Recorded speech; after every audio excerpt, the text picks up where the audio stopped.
Saya nak tanya sikit.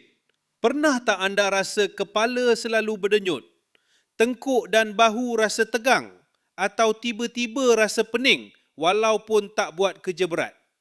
Jangan abaikan isyarat ini.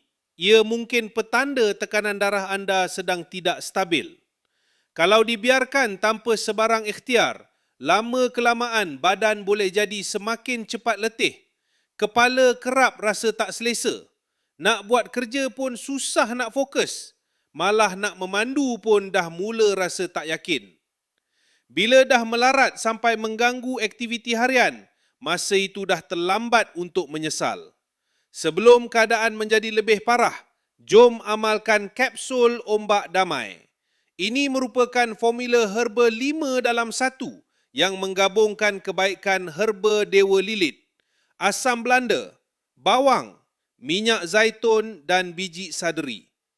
Kombinasi herba ini dirumus khas untuk membantu menyokong tekanan darah yang sihat, membantu melancarkan peredaran darah, mengurangkan rasa pening dan sakit kepala, serta membantu melegakan ketegangan pada tengkuk dan bahu supaya badan terasa lebih selesa menjalani rutin harian. Anda tak perlu ragu-ragu kerana kapsul ombak damai dihasilkan menggunakan bahan-bahan herba berkualiti dan mudah diamalkan setiap hari. Dengan 1 botol yang praktikal, anda boleh menjadikannya sebahagian daripada rutin penjagaan kesihatan harian. Tunggu apa lagi?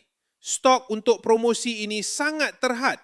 Hanya tinggal 3 jam sahaja lagi untuk anda rebut kapsul ombak damai pada harga promosi khas. Tekan beg kuning atau tekan link sekarang sebelum promosi ini tamat.